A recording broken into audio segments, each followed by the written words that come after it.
चलिए to be continue. Page number 3.38 तक हम पढ़ चुके थे स्टडी मटेरियल में। ठीक है, क्या बता दिया था मैंने? कॉस्ट कैसे कैलकुलेट करना है, तो उसमें परचेस कॉस्ट लेना है, कन्वर्जन कॉस्ट लेना है, लेबर एंड ओवरहेड और अदर कॉस्ट लेना है, सबको इंक्लूड कर लें। क्या एक्सक्लूड करना है वो भी बता दिया था मैंने आपको कि जनरली आपको selling overhead, administration overhead exclude करना है, storage cost unless necessary exclude करना है, इस तरह की बात। तो ये माइंड में इसलिए फिट कर लें क्योंकि AS2 का सबसे इंपॉर्टेंट पार्ट है। AS2 बनता ही इस बात से कॉस्ट और एनआरओ विच इज दो, बस पूरे AS में आखिर तक यही बात होगी। तो कॉस्ट तो सबसे मेन फैक्टर हुआ ना। अब कॉस्ट से रिलेटेड और भी बातें करते हैं। पेज नंबर 3.39 पर है, mostly inventory are purchase made in different lot in units. तो कॉस्ट फॉर्मूला AS में दो ही बताए गए हैं और वो है आपका फीफो एंड वेटेड एवरेज। तो पूरा पैराग्राफ पढ़ने की जरूरत नहीं है, आप ऊपर लिख लें FIFO and weighted average only. LIFO allowed नहीं है, सिंपल एवरेज अलाउड नहीं है। ठीक है, तो हमने क्वेश्चन याद हो तो कॉस्ट अकाउंटिंग में किए थे, लेकिन प्रैक्टिकली AS2 आपको मना करता है, AS2 लीफो को मना करता है। AS2 सिर्फ दो ही मेथड बताता है, या तो आपको फीफो से करना है या फिर आपको वेटेड एवरेज से करना। अंडरलाइन कर लेना। फिर other techniques of cost measurement. Historical cost concept आप जानते हो। एक तो एक्चुअल, मैंने 2 रुपए में खरीदा तो 2 में वैल्यूड किया, फिर 3 में खरीदा 3 में, फीफो से या वेटेड एवरेज से, एक्चुअल लिया। और अदर टेक्निक में बताया कि instead of actual the standard cost में बी टेकन। अंडरलाइन कर लें, स्टैंडर्ड कॉस्ट में बी टेकन। स्टैंडर्ड कॉस्ट यानी pre decided estimate cost as cost of inventory provided standards fairly approximate the actual. Standard इतने बढ़िया बनाना है आपको, यानी स्टैंडर्ड मतलब एस्टिमेट जो बनाओगे वो इतना अप्रॉक्सीमेट होना चाहिए कि वो एक्चुअल के लगभग बराबर है। क्या होता है कि जो रिपीटेटिव प्रोडक्ट होते हैं, बार बार बनते हैं, बार बार बिकते हैं, बार बार खरीदना है, बार बार, तो आपने देखा होगा हर बार की कॉस्टिंग में थोड़ा थोड़ा वेरिएशन आता है। चलो परचेज प्राइस तो मान लो 2 रुपए ही रही, लेकिन ट्रांसपोर्टेशन, अभी जैसे आपने देखा डीजल के रेट बढ़ गए तो अचानक ट्रांसपोर्टेशन बढ़ गया। तो पिछली बार जो मंगवाया था मैंने वो भी 2 रुपए के रेट से आया था, अभी भी 2 रुपए के रेट से आया, लेकिन ट्रांसपोर्टेशन बढ़ गई, कॉस्ट बढ़ गई। तो थोड़ा थोड़ा वेरिएशन आता रहता है। अब बार बार कॉस्टिंग करना पूरे साल भर में इतनी बार, मतलब एक पर्सन तो सिर्फ कॉस्टिंग ही कैलकुलेट करता रह जाएगा।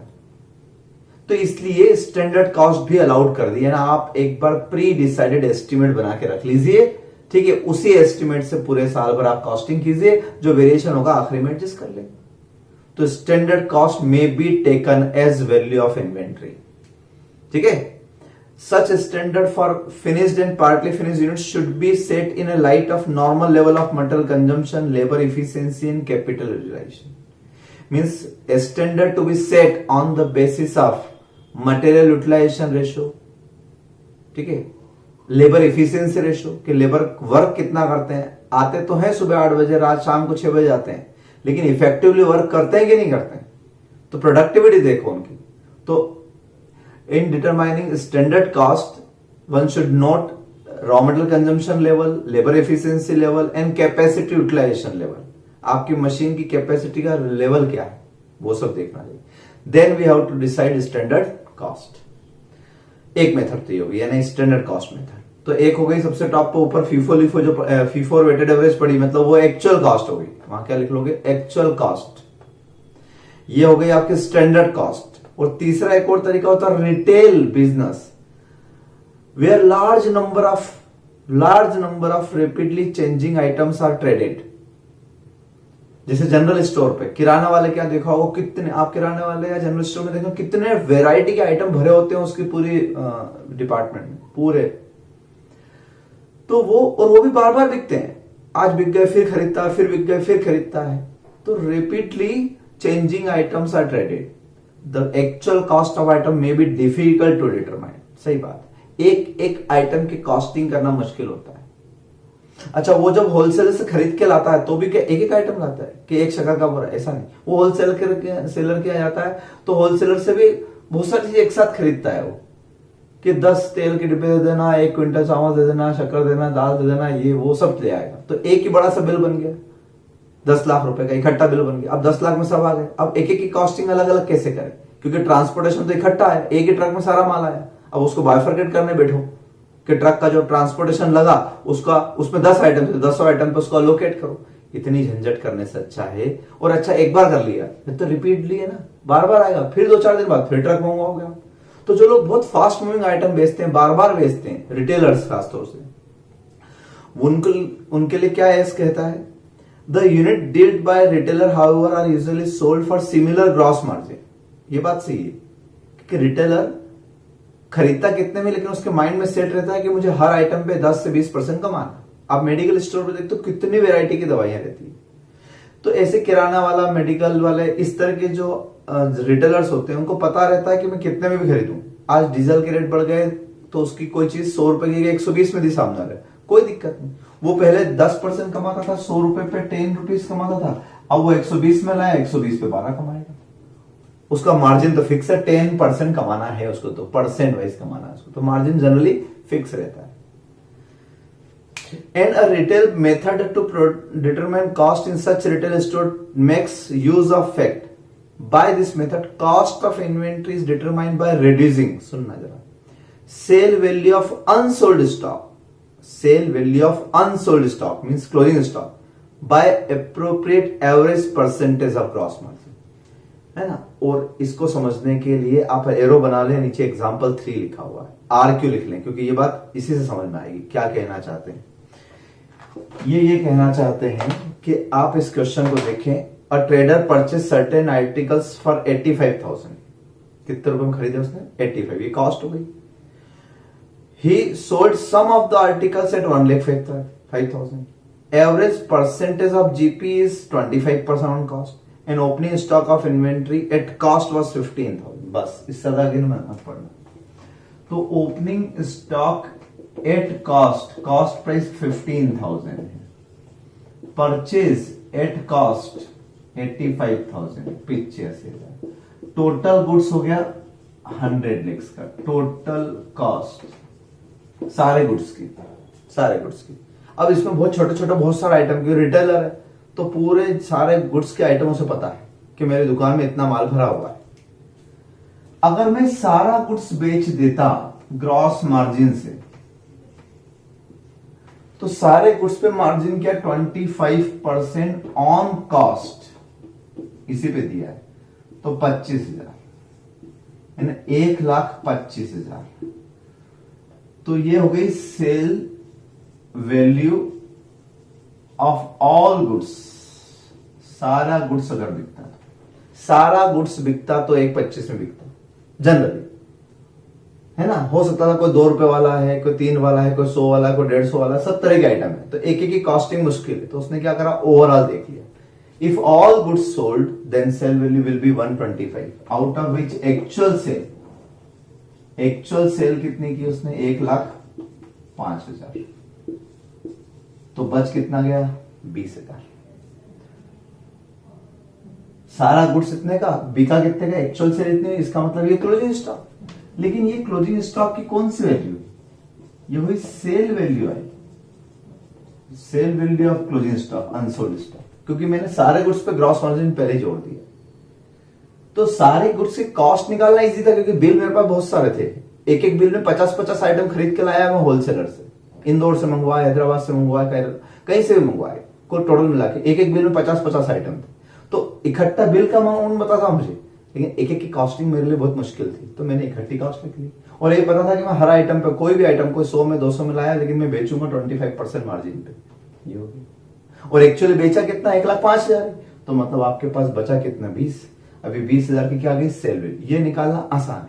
और इसमें से आप जीपी माइनस कर दो 25%, तो जीपी 25 ऑन कॉस्ट है, जबकि ये तो सेलिंग वैल्यू है ना, और स्टॉक का वैल्यूएशन तो कॉस्ट प्राइस पे होता है।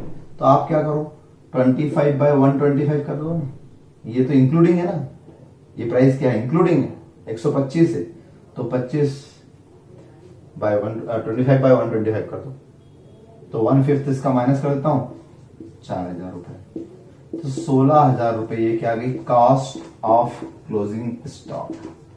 ये स्टॉक का वैल्यूएशन हो गया S2 इन्वेंट्री वैल्यूएशन की, ये रिटेल मेथड कहलाती है। तो एक होती है सबसे टॉप पे एक्चुअल मेथड, एक्चुअल मेथड वहां यूज होती है जहां पर नंबर ऑफ क्वांटिटीज कम हो, नंबर ऑफ आइटम्स कम हो, या फिर एक ही तरह का आइटम बहुत बार मंगवाते हो चलेगा। यहां तो डिफरेंट डिफरेंट आइटम मंगवाते हैं, ठीक है। तो एक स्टैंडर्ड कॉस्ट हो गई, एक रिटेल प्राइस हो गई, और ये एग्जांपल से ही आपको क्लियर बात समझ में आएगी। फिर आगे चले पेज नंबर 3.40 पर, एस्टिमेट ऑफ एनआरवी। एनआरवी तो मैं बता चुका हूं, selling price minus selling expenses, finish goods में इतना ही। और अगर WIP का एनआरवी निकाल रहे हो तो estimate selling price minus selling expenses minus further processing cost, दो चीज माइनस होती है। Comparison of cost in NRV whichever is lower. अब कंपैरिजन के बाद में क्या लिखा हुआ है, ध्यान से पढ़ो जरा, यहां पे भी एक पॉइंट है, comparison between cost and NRV should be made on item by item basis. Underline करें, स्टार बनाएं। In some cases, nevertheless, it may be appropriate to group similar and related items. और एक लाइन और लिखिए, but not on overall basis. But not on overall basis. यह कि यही line AS13 में इन्वेस्टमेंट में बताई थी मैंने आपको, और आपको याद भी आना चाहिए AS13 में इन्वेस्टमेंट में अगर मैं एक तरह से इन्वेस्टमेंट करता हूं, वहां पे भी था कॉस्ट और fair value whichever is lower. तो मैंने कहा था स्क्रिप्ट वाइज एक अलग अलग आइटम वाइज किया करो, व्हिचएवर इज लोअर, इकट्ठा नहीं। लेकिन ग्रुपिंग पॉसिबल, एक क्वेश्चन भी लिखवा रखा मैंने, आप देखना अपनी कॉपी में, शेयर्स, डिबेंचर्स, बॉन्ड्स, तो इनका ग्रुपिंग हो पॉसिबल क्योंकि सिमिलर है, लेकिन ओवरऑल बेसिस पे मैं नहीं कर सकता। ठीक वो का वही कंसेप्ट यहां पर भी, जैसे एक इलस्ट्रेशन नीचे दिया एग्जांपल 4। ये एग्जांपल 4 में क्या लिखा हुआ है, इसमें लिखा हुआ है आइटम 1 आइटम 2। अब आइटम 1 50,000 की है, आइटम 2 20,000 की है, ये इसकी कॉस्ट है। टोटल मिला के देखा जाए तो 70। एनआरवी कितने की है, एनआरवी इसकी जो है 45 एंड 24 है, यानी 69। आइटम अलग अलग है। अब मुझे ओवरऑल ऐसे करना चाहिए कॉस्ट और एनआरवी, या इंडिविजुअल करना चाहिए। तो इंडिविजुअल अगर करता हूं मैं तो 45 45 लेना चाहिए, यहां पर क्या लेना चाहिए, यहां पर 20 लेना चाहिए। तो ऐसे करेंगे वैल्यूएशन तो 65 आना है इस तरीके से, और अगर इस तरीके से वैल्यूएशन करूंगा तो 69 आना है, विच इज मोर अप्रोप्रिएट। तो आइटम वाइज वैल्यूएशन है ना, लिखा भी आप पढ़ लेना, item by item valuation is best. ठीक है, इस तरीके से ये बात याद रखना, इस पे क्वेश्चन भी आ चुका है पहले 5 नंबर में। अच्छा, यहां पर ऐसा होता कि जैसे आप एक ग्रेन मर्चेंट हो, तो यहां पर व्हीट की, गेहूं की अलग अलग क्वालिटी होती है। 147 एक क्वालिटी होती है, लोकवन एक क्वालिटी होती है ना, आपने सुना होगा शरबत एक क्वालिटी होती है। फिर काबली चना, मोटा चना जो होता है चना की, तो ऐसे अलग अलग जिन्स आप अगर बेचते हैं, अलग अलग टाइप की वैरायटी अगर बेचते हैं ग्रेन मर्चेंट व्यक्ति, तो क्या वो सारे गेहूं को ग्रुप वाइज कर सकता है? तो लिखा है it may be appropriate to group similar items और रिलेटेड आइटम। तो सिमिलर है गेहूं, इसलिए आप एक साथ ग्रुपिंग कर सकते हैं, अलाउड है। लेकिन इसमें बेस्ट तो वही रहेगा आइटम वाइज। तो फर्स्ट रैंकिंग तो item wise, second ranking group wise.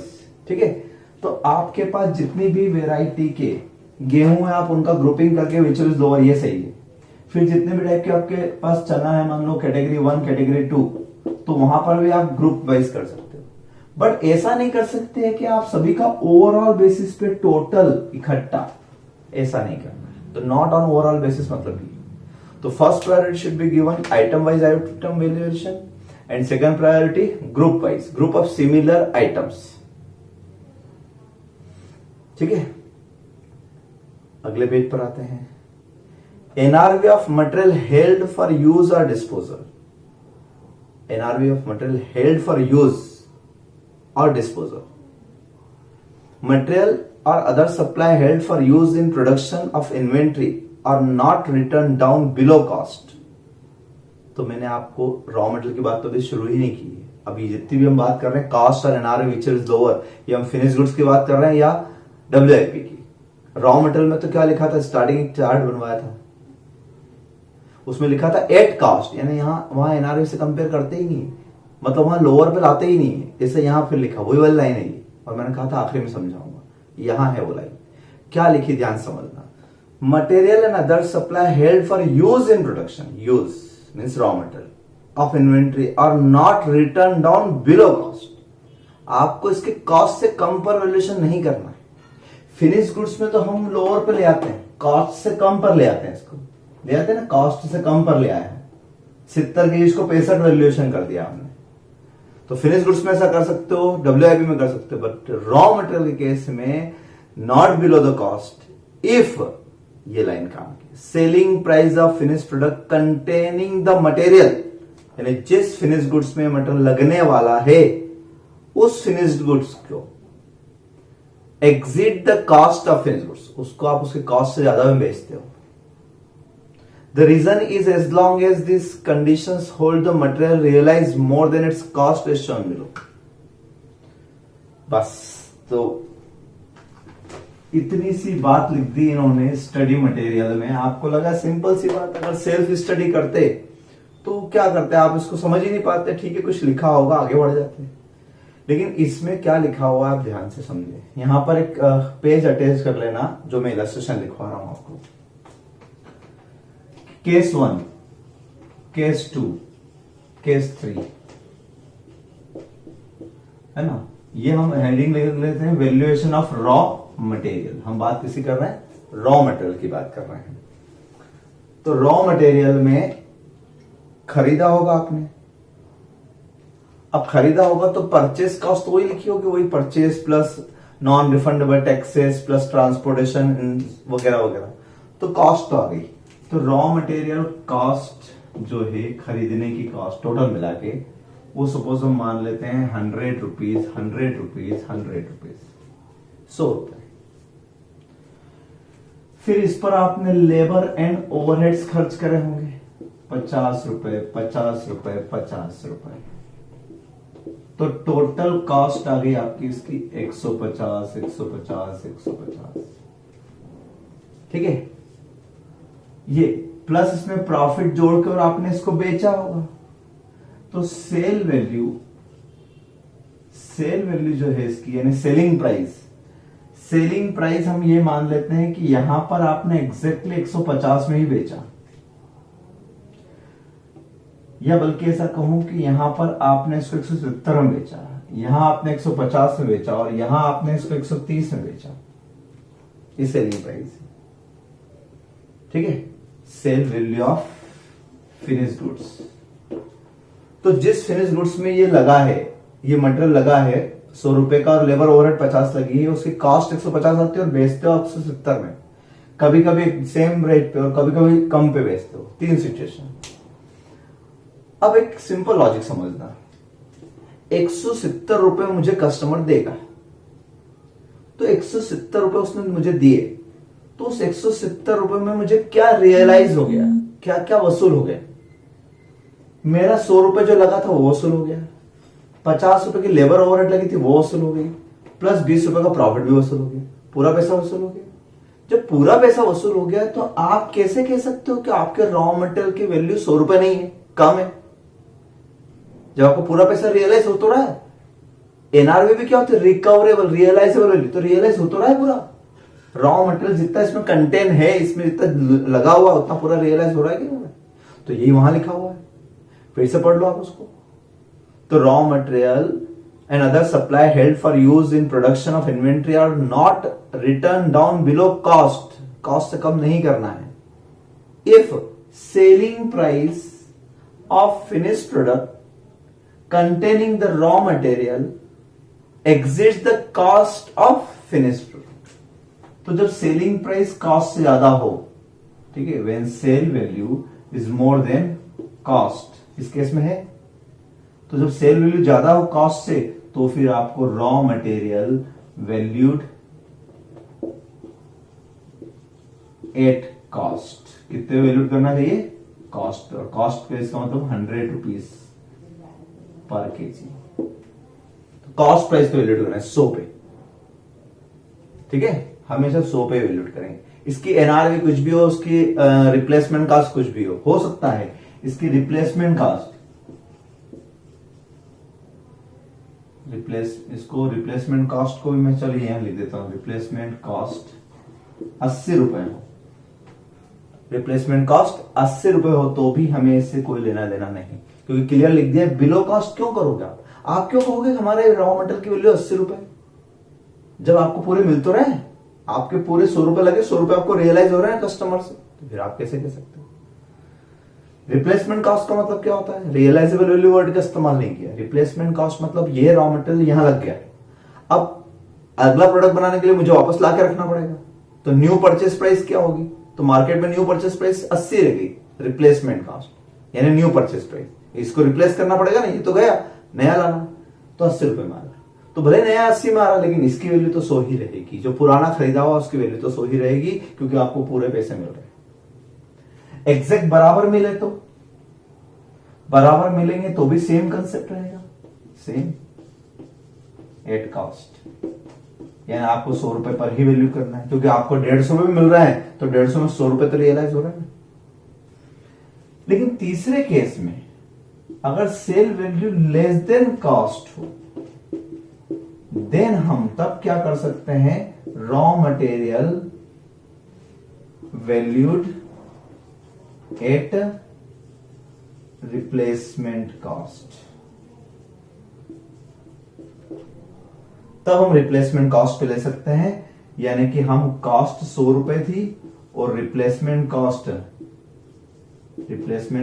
80 रुपए है, तो हम इसको 80 पे वैल्यू कर सकते हैं। तो लोअर वैल्यूएशन कब कर सकते हैं आप? सुन रही बात, क्योंकि यहां पर अब मुझे पूरा पैसा रिकवर नहीं हो रहा है, 130 ही हो रहा है, इसका मतलब मेरा पूरे 100 रुपए रिकवर नहीं हो रहा है ना। तो फिनिश गुड्स जब कम पे बिकेगा, इसका मतलब आपका रॉ मटेरियल की वैल्यू भी कम हो गई इनडायरेक्टली, क्योंकि फिनिश गुड्स कम में बिक रहा है, मतलब इसमें जो लगा रॉ मटेरियल वो भी कम का हो गया। ये कंसेप्ट है, ये एग्जांपल से ही समझ में आएगा। और ये लाइन यहां पर भी लिखी हुई थी, और आपको मैं एक बार स्टार्टिंग में ऊपर ले चलता हूं, जहां हमने स्टार्टिंग में पढ़ा था। कहां पर? पेज नंबर 3.35 पर मैंने कहा था, यहां छोड़ा था मैंने रॉ मटेरियल पार्ट। देखो इस तरफ क्या लिखा था? एट कॉस्ट, और यहां पे ये कॉपी का पेज नंबर लिख लेना, सी एग्जांपल इन कॉपी, तो समझ में आएगा। तो रॉ मटेरियल में क्या लिखा था? एट कॉस्ट, किस पे वैल्यूएट करने का लिखा था? At cost. जबकि इस तरफ क्या लिखा था? लोअर ऑफ कॉस्ट और एनआरवी। तो at cost if finish goods are sold at or above cost, finish goods are sold at or above cost, ये दोनों केसेस के थे। अदरवाइज मतलब उल्टा, यानी when finish goods sold at lower of cost, then valued at replacement cost. और मान लो replacement cost ज्यादा होती तो फिर 100 पे वैल्यूड करते, क्योंकि हम ज्यादा पे तो लिख नहीं सकते ना कोई भी चीज। आप एक्सपेक्टेड गेन नहीं लिख सकते, आप एक्सपेक्टेड लॉस लिख सकते हो। और ये जो कंसेप्ट अपन पढ़ते हैं स्टॉक में विच इज लोअर का, वो इसीलिए करते हैं प्रूडेंस कंसेप्ट के हिसाब से। फ्यूचर में ये सारे स्टॉक आपको कम रियलाइज देंगे फ्यूचर में, क्लोजिंग स्टॉक की बात कर रहे हैं सब, तो इसलिए हम विच इज लोअर यानी प्रूडेंस कंसेप्ट के हिसाब से एक्सपेक्टेड लॉस पहले से रिकॉग्नाइज कर ले, इसलिए कम कर सकते हैं, बढ़ा के नहीं लिखेंगे। तो रिप्लेसमेंट कॉस्ट अगर 101 होती तो मैं 100 ही लिखता। ठीक है, क्लियर है कंसेप्ट? चलिए वापस वहीं पर आ जाए।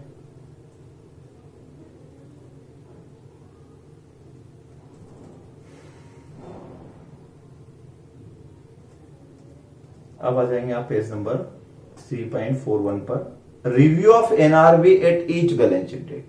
चलिए, ये एनआरवी आपने, ये तो खैर दूसरा क्वेश्चन हो गया। फिनिश गुड्स में एनआरवी निकालते हैं। अब हो सकता है कि वो फिनिश गुड्स आपका साल भर बिका ही नहीं,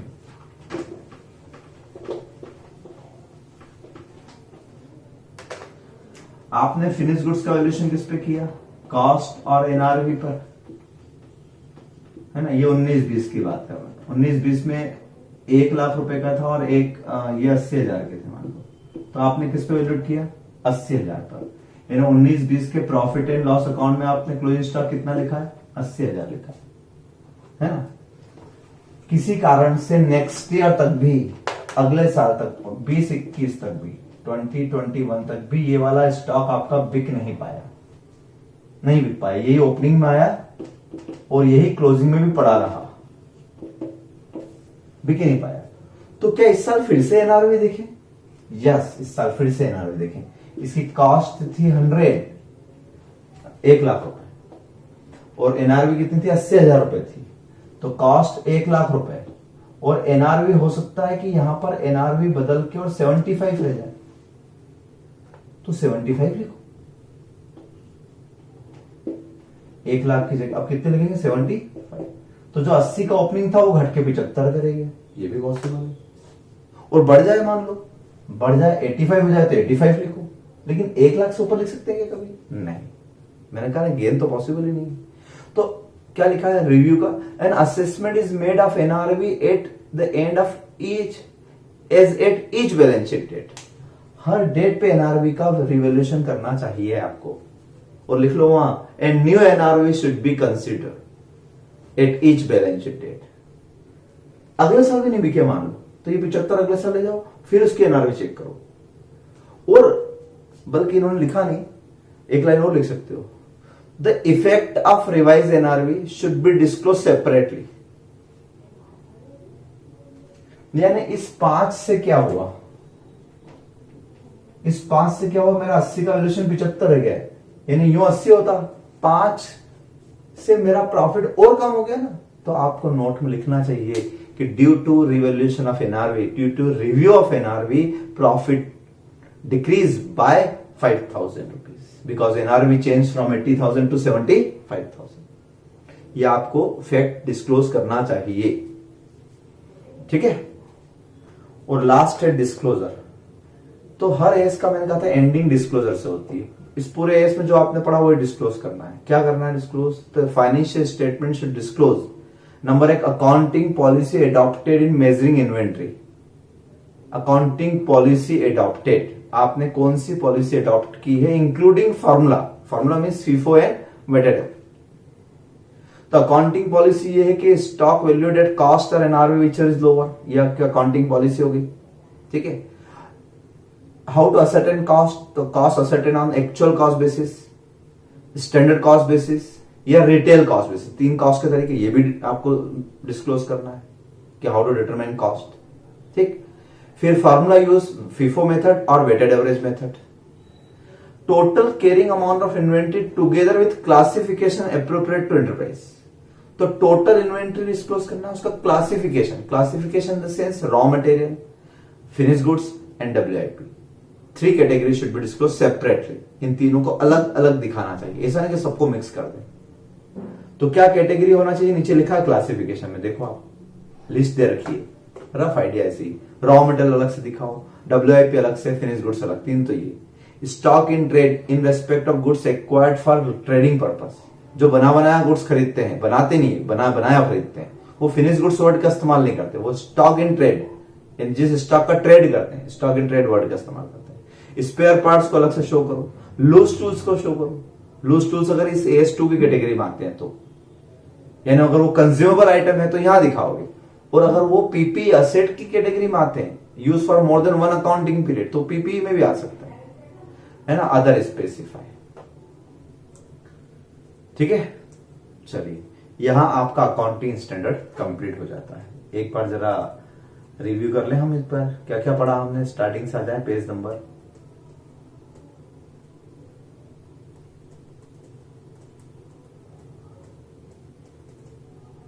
3.33, 3.32। नंबर 1 हमने पढ़ा इन्वेंट्रीज क्या अप्लाई होगी, 3 पे अप्लाई होता है, raw material, WIP, finish goods. किस पे अप्लाई नहीं होता है, तो हमारा अप्लाई नहीं होता है सर्विस कॉन्ट्रैक्ट पर, कंस्ट्रक्शन कॉन्ट्रैक्ट पर, शेयर्स एंड सिक्योरिटीज पर, और live stock, agriculture produce, mineral oils वगैरह पे। ऐसे याद रखोगे 4 पॉइंट पर, है ना, ये एप्लीकेबिलिटी की बात। फिर इस एस में दूसरा पार्ट हमने क्या पढ़ा, दूसरा पार्ट पढ़ा मेजरमेंट ऑफ इन्वेंट्री। तो 2 फॉर्मूले, कॉस्ट और एनआरवी विच इज लोअर, और रॉ मटेरियल एट कॉस्ट, ये 2 बात। अब हाउ टू, अब कॉस्ट कैसे कैलकुलेट करना, एनआरवी, तो एनआरवी आप जानते हो selling price minus selling expenses, और कॉस्ट कैसे, तो उस पूरा बड़ा चार्ट याद होना चाहिए, और वो पूरा फॉर्मेट मेरे हिसाब से कॉपी पेस्ट नहीं कर लो, एक ही जगह पूरा बंच बना लो, उसको पेज फाड़ के यहाँ पेस्ट कर लो, इसका भी पेज फाड़ के यहाँ पेस्ट कर लो, जो मैंने समझाया था रॉ मटेरियल वाला, ठीक है। फिर हमने क्या पढ़ा आगे, तो हमने पढ़ा कॉस्ट के बारे में, सारे पैराग्राफ हो गए ये। फिर हमने पढ़ा क्या एक्सक्लूड है और क्या इंक्लूड है, जॉइंट प्रोडक्ट बाय प्रोडक्ट वाला बात पढ़ी, अदर कॉस्ट पढ़ी, अदर कॉस्ट के बाद एक्सक्लूजन्स पढ़े, है ना। और आज हमने जो पढ़ा वो क्या पढ़ा, cost formula, FIFO and weighted average. Other techniques में हमने पढ़ा एक तो स्टैंडर्ड कॉस्ट मेथड, एक रिटेल बिजनेस मेथड। फिर एनआरवी कैसे कैलकुलेट करना वो सीखा, एनआरवी का रिव्यू सीखा, कंपैरिजन कैसे करना है, तो आइटम वाइज कंपैरिजन करना है, और फिर रॉ मटेरियल वाली बात सीखी मैं, बस, कोई बहुत बड़ा एएस नहीं है, लेकिन आप ध्यान से पढ़ो, बड़ा आईएमपीएस है। और इसमें जितने भी नीचे स्टडी मटेरियल में क्वेश्चन दिए वो सारे भी होमवर्क हैं, प्लस मैंने आपको जो रावत बुक के दिए हैं वो भी करो आप, फिर हम डाउट्स करेंगे। ठीक, चलिए, थैंक यू सो मच।